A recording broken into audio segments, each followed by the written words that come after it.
Garde-toi de dire en ton cœur, ma force et la puissance de ma main m'ont acquis ces richesses. Réponds encore, pardon. Deutéronome chapitre 8, à partir du verset 17.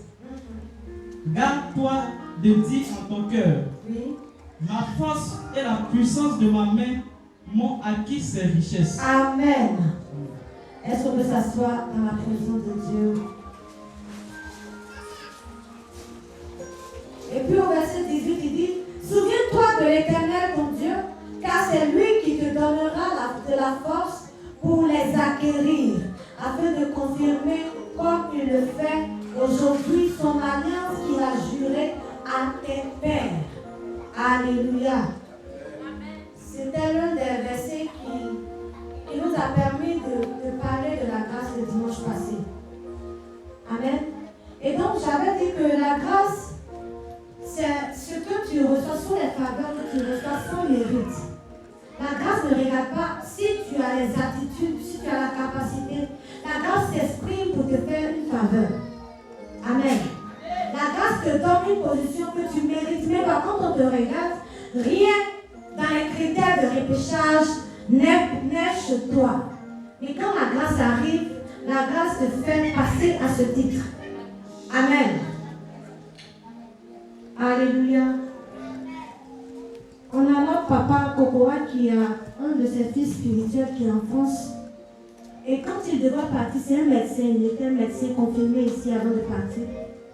Et quand il devait partir, l'année avant de rencontrer papa, il avait essayé. Il y avait une école, il voulait partir poursuivre ses études là-bas. Il est rentré en contact avec eux, mais ça n'a pas marché. Et donc il était découragé, mais quand il a rencontré papa, ils ont commencé à échanger, et puis il a parlé de son projet.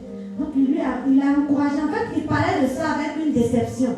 Donc papa lui a dit, non, il faut te lancer encore cette année. Que Dieu te fera grâce. Ça va marcher. Donc c'est comme ça, il a fait tout ce qui était entretien et ça marchait.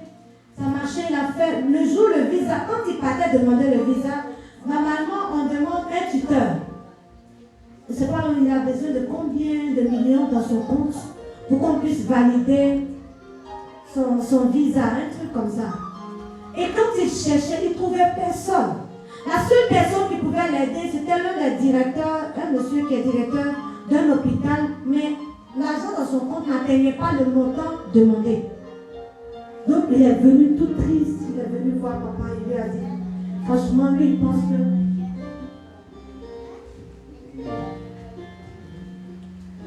que ça ne sera pas possible. Il lui a dit que lui, il pense que ça ne sera pas possible cette année. Papa lui a dit, est-ce que c'est le Seigneur qui t'a dit que ça ne sera pas possible? Va, dépose tes dossiers et puis attends-toi à Dieu. Donc il est parti et puis il a introduit son dossier, il a tout fait. Le jour où il partait, il dit tous ceux qui étaient avant lui, qui sont rentrés pour tirer leur dossier à l'ambassade, ils rentrent. C'est comme tous les visas ont été refusés. Tous ceux qui étaient avant lui, tous les visas ont été refusés. Donc quand lui-même il rentrait, lui il s'est dit que pour lui aussi a été refusé, que ça ne sera pas possible, puisque lui il ne remplissait pas les critères. Tous les critères qu'ils ont demandé, il y avait 2 ou 3 critères comme ça qu'il ne remplissait pas. Mais il est parti et on lui a donné sa feuille. Quand on lui a donné son enveloppe, la dame n'a rien dit. Donc il s'est dit, ah, si la dame n'a pas parlé, c'est que j'ai échoué encore. Donc il est sorti tout triste. Il sort, il enlève son papier de l'enveloppe, il voit qu'ils ont mis dessus félicitations. Le visa a été accordé, malgré qu'il ne respectait pas toutes les conditions. Amen. Et c'est de ça qu'on parle. C'est ça la grâce. La grâce ne regarde même pas si tu as les capacités, si tu respectes toutes les conditions, les critères. La grâce te donne. On te donne cadeau. Alléluia. On te fait la faveur. Amen. Et cette faveur ne vient pas d'un homme, ça vient de Dieu. Alléluia. La faveur vient de Dieu. Tout ce que tu n'as pas su faire pour avoir, c'est Dieu qui te l'a accordé. C'est pourquoi la Bible dit, même si tu travailles, ne dis pas que c'est parce que je suis intelligent que j'ai eu le travail. Ne dis pas en toi que c'est parce que je suis ingénieur, je suis diplômé, que j'ai eu le travail. Si vous remarquez très bien, souvent les à l'école, ils finissent par rester sur le tas. Il y a des gens avec qui, en classe, ils étaient super intelligents. Ils occupaient les premiers rangs. Mais aujourd'hui, quand tu es là dans la vie active, tu peux la croiser, mais ils ne travaillent pas. Mais c'est toi qui étais parmi les moyens, si toi tu travailles, c'est la grâce qui t'a visité. C'est la grâce. Quand tu regardes parmi tous les commerçants, de là où tu vas, qu'est-ce qui peut attirer sur toi les gens à venir payer chez toi? Est-ce que tu fais bien que les autres? Non. Mais c'est parce qu'il y a quelque chose de Dieu qui est en toi. C'est parce que Dieu peut t'aider. Il te fait la grâce d'attirer les clients vers toi. Sinon, rien en toi ne remplit les critères que c'est toi qui dois être favorisé. La preuve, tu ne cesses d'insulter. Amen. On ne cesse de pécher. Si Dieu veut regarder à nos péchés, jamais un seul client ne va venir payer ta marchandise. Dis à ton voisin le plus proche. Voisin, c'est comment? C'est la grâce de Dieu. Amen.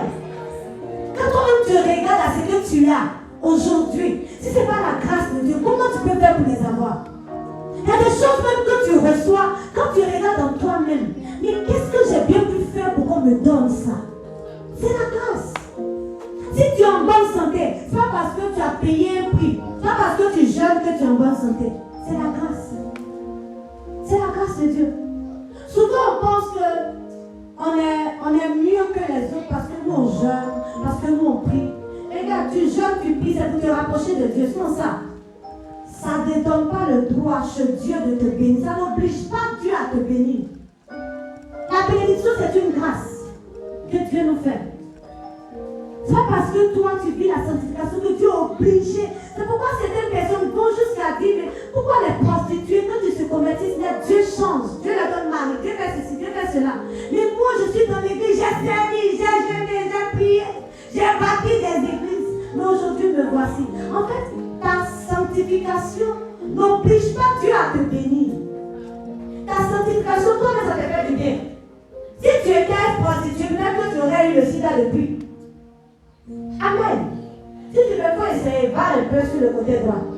Va te promener un peu, tu vas venir. Si tu vas te taper, tu vas rendre témoignage.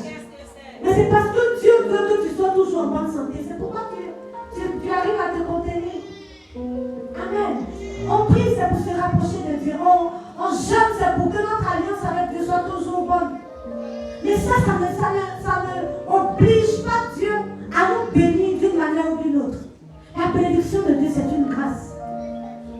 Et il dit, c'est lui seul qui bénit.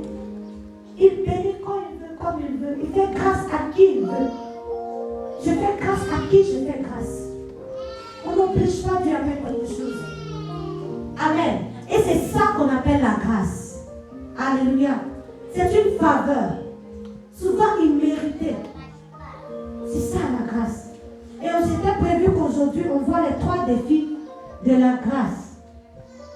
Vous savez, il y a des gens qui n'arrivent pas à se connecter à la grâce, n'arrivent pas à recevoir la grâce. Parce qu'ils n'ont pas encore eu ce qu'on appelle l'esprit du repos. Ils ne croient pas en l'esprit du repos. L'esprit du repos. Le premier point, c'est la réception de la grâce. Et la réception de la grâce fonctionne avec l'esprit du repos. Il faut croire que ce n'est pas toi, ta force qui le fait, mais c'est Dieu qui le fait, à ta place. C'est ça l'esprit du repos. Il y a des gens, ils ne veulent pas les gratuités. Quand ils ne fournissent pas les écoles, ils ne payent pas un prix pour recevoir quelque chose. C'est comme si ça ne leur ressemble pas. Mais Dieu n'a pas besoin que tu l'aides pour te bénir. Amen. Dieu n'a pas besoin que tu l'aides. Il te dit simplement crois et tu verras. Crois et tu verras. Si tu crois seulement, tu vivras dans l'esprit de repos. Il suffit de croire. On va prendre Ésaïe 30, verset 15. Je vais rapidement à cause du temps. Ésaïe 30, verset 15. Si tu vois, tu peux lire. Ésaïe chapitre 30, verset 15. Car ainsi a parlé le Seigneur, l'Éternel, le Saint d'Israël. C'est dans la tranquillité et le repos que sera votre salut. C'est dans le calme et la confiance que sera votre force. Mais vous ne le savez, mais vous ne l'avez pas voulu. Vous avez dit, non, nous prendrons la course à cheval. C'est pourquoi vous fuirez à la course.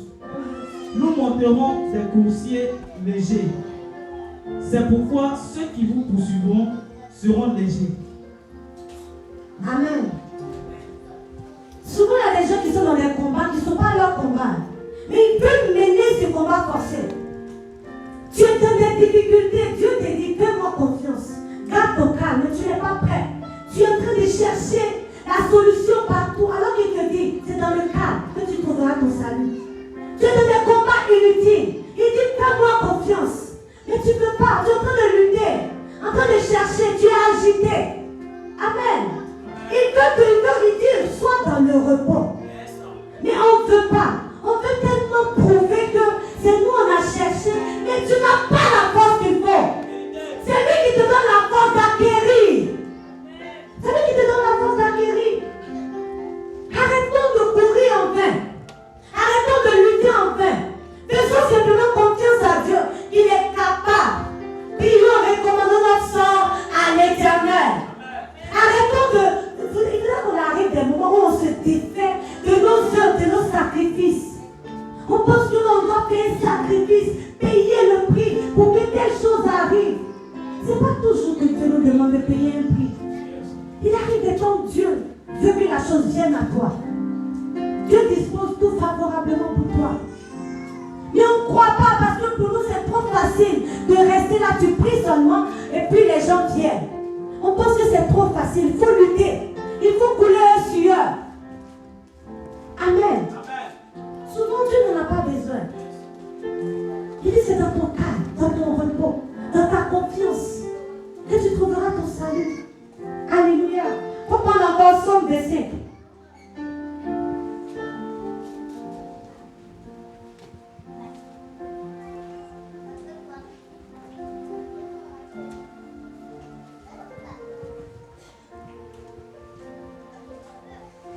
Somme chapitre verset. Verset 1. Il faut lire le verset 1. Somme verset 1. De David, Éternel, je lève à toi mon âme. Mon Dieu, en toi je me confie. Que je ne vois pas, que je ne sois pas couvert de honte. Que mes ennemis ne se réjouissent pas à mon sujet. Tous ceux qui espèrent en toi ne seront point confondus. Oui. Ceux-là seront confondus qui sont infidèles sans cause.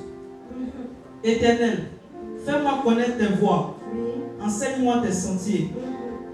Conduis-moi dans la vérité et instruis-moi, car tu es le Dieu de mon salut. Amen. Tu es toujours mon espérance.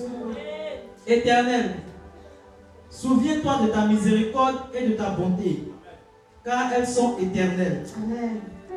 Ne te souviens pas des fautes de ma jeunesse, ni de mes transgressions. Souviens-toi de moi selon ta miséricorde, à cause de ta bonté, ô Éternel. L'Éternel est bon et droit. C'est pourquoi il montre aux pécheurs la voie. Il conduit les humbles dans la justice. Il enseigne aux humbles sa voie. Tous les sentiers de l'Éternel sont miséricorde et fidélité. Amen. Pour ceux qui gardent son alliance et ses commandements. C'est à cause de ton nom, ô Éternel, que tu pardonneras mon iniquité, car elle est grande. Quel est l'homme qui craint l'Éternel? L'Éternel lui montre la voie qu'il doit choisir. Son âme reposera dans le bonheur. Dans le bonheur. Et sa postérité possédera le pays. Amen. David fait tellement confiance à Dieu. Il dit même si Dieu lui pardonne, ce n'est pas parce qu'il mérite, mais c'est la miséricorde de Dieu. Amen. Dieu pardonne par miséricorde. Il sait qu'en lui, rien ne peut lui donner ses exploits qu'il a fait. Mais c'est Dieu qui lui fait grâce de toutes choses. Il arrive un moment où on ne doit pas compter sur nous-mêmes. Souvent, on ne reçoit pas la grâce parce qu'on Dieu fait tellement confiance. On met notre confiance en nous-mêmes, en nos capacités.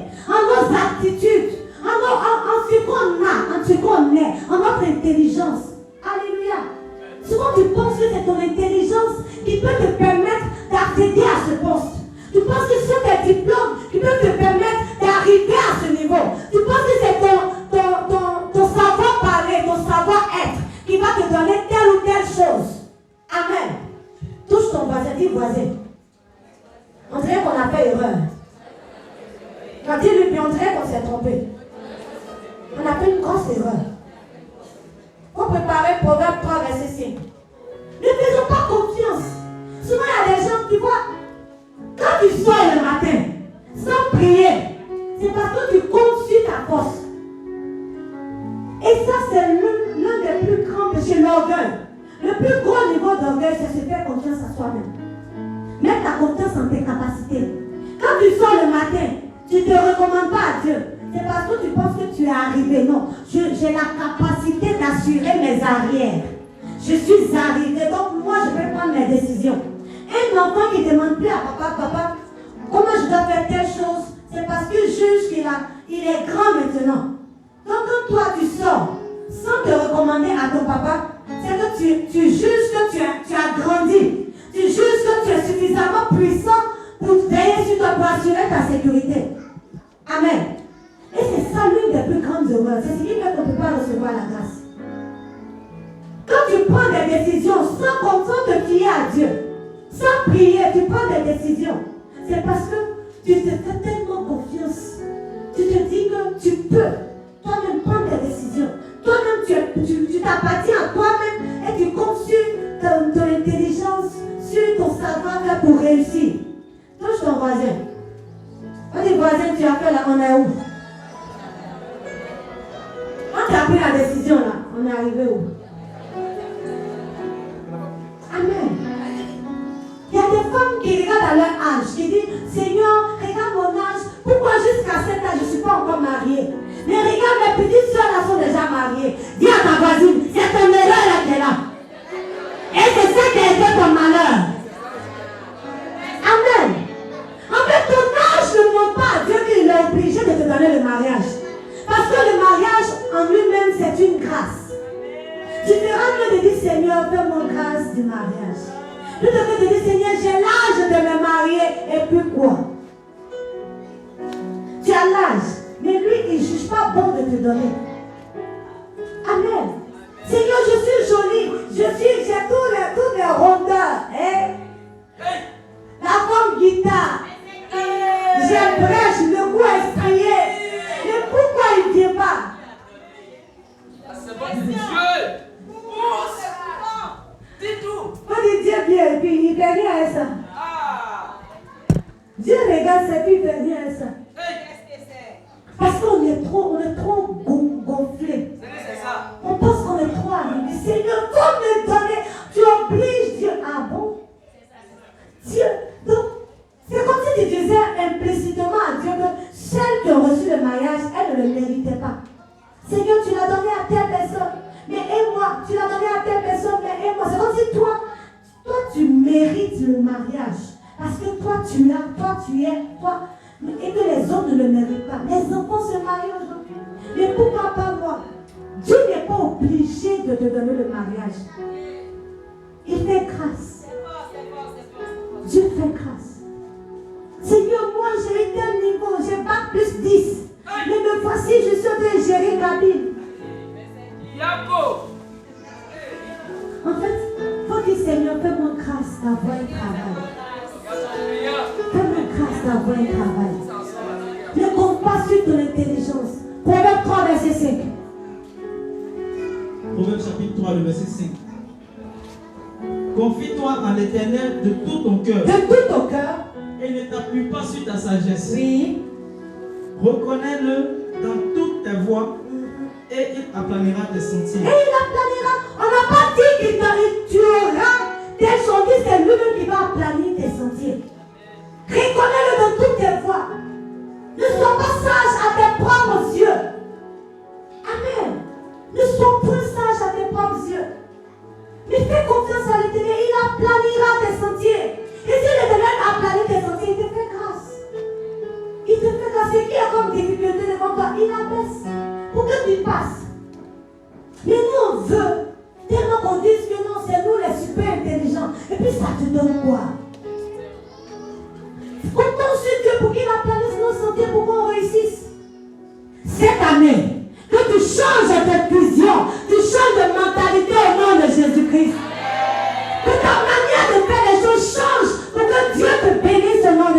Jésus. Amen. Il y a des gens, ils ne comptent pas sur eux-mêmes, mais ils comptent sur quelqu'un d'autre. C'est pourquoi ils ne reçoivent pas la grâce. Ils comptent sur Papa Bernard. Papa Thomas, à toi, il n'y a plus Bernard.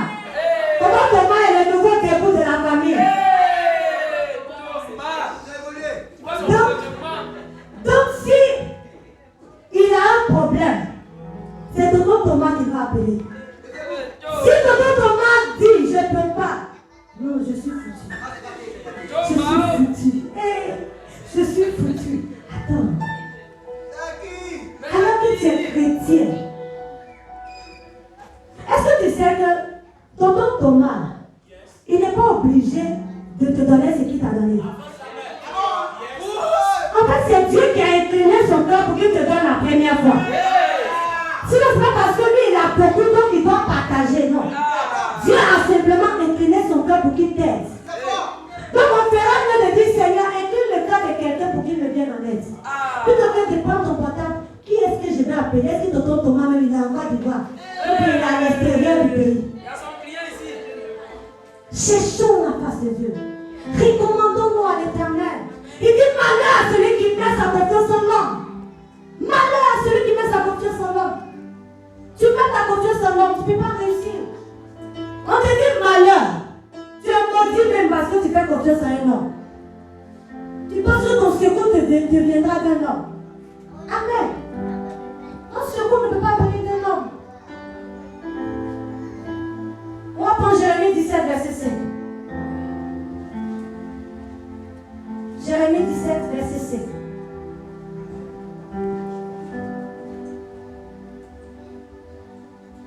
Jérémie 17, verset 5. Même ton mari qui te donne l'argent, c'est pas parce que c'est ton mari qui doit te donner.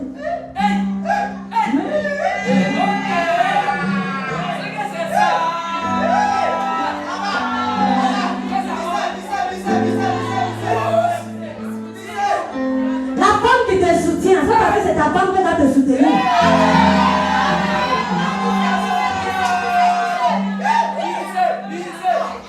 Amen. C'est parce que Dieu veut te faire du bien qu'il passe par elle. Elle est un canal que Dieu utilise pour te faire grâce. Amen. La semence de Dieu.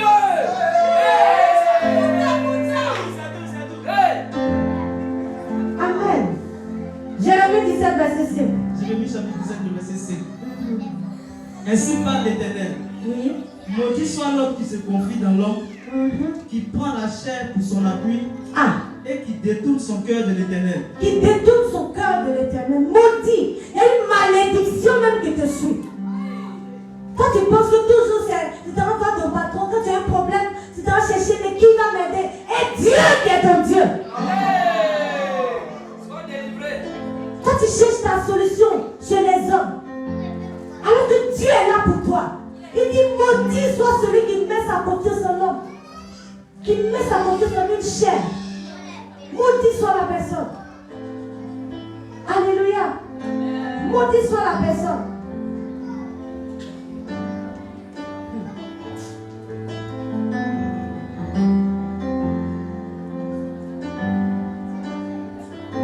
Quand tu prends Philippiens 4, verset 6,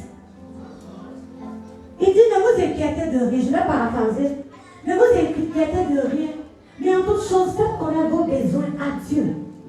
Tu vois, normalement, tous nos besoins, on doit les faire connaître à Dieu pour que Dieu nous fasse grâce. Normalement, quel que soit ton besoin, la première personne que tu dois chercher, le premier recours, c'est Dieu. Le premier recours, quand tu as un problème, c'est Dieu. Mais combien de fois tu fais connaître tes besoins à Dieu? On pense que Dieu est capable de prendre soin de nous. On pense que Dieu est illimité. Ou bien Dieu est trop loin pour nous aider. On oublie qu'il est là, continuellement avec nous. Qu'il nous entend, il nous écoute. Il est plus proche de nous, même plus que notre vêtement. Tous nos besoins, on doit les faire connaître à Dieu.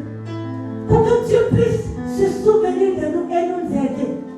Mais ce n'est pas le cas. Dis à ton voisin, c'est pourquoi tu continues dans la souffrance. C'est pourquoi tu continues dans la souffrance. que tu cherches quelqu'un d'autre pour t'aider. Alors que Dieu qui est avec toi, il veut t'aider.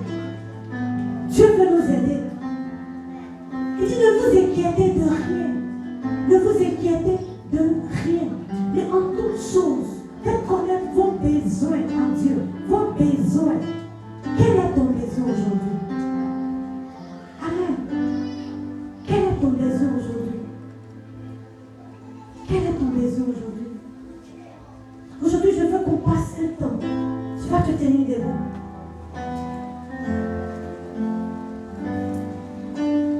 Le temps est déjà parti.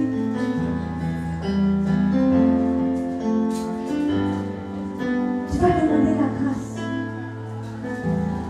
Si tu sais qu'il est arrivé des moments où tu te fais confiance à toi-même, tu as fait confiance à quelqu'un, tu te disais que sans la personne, tu ne peux rien. Il y a des gens, des femmes qui sont parties même à dire à leur mari que si tu me laisses, je me tue. C'est comme si leur vie là, c'est comme si sans son mari, elle n'est rien.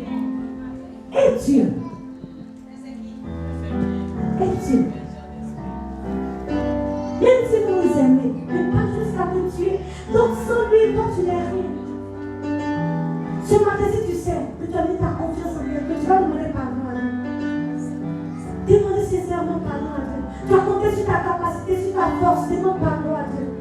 Et dis-lui, Seigneur, voici mon besoin. On va présenter nos besoins à Dieu. Seigneur, voici mon besoin. Viens-moi au secours. Je veux que tu m'aides. Est-ce qu'on peut prier le Seigneur?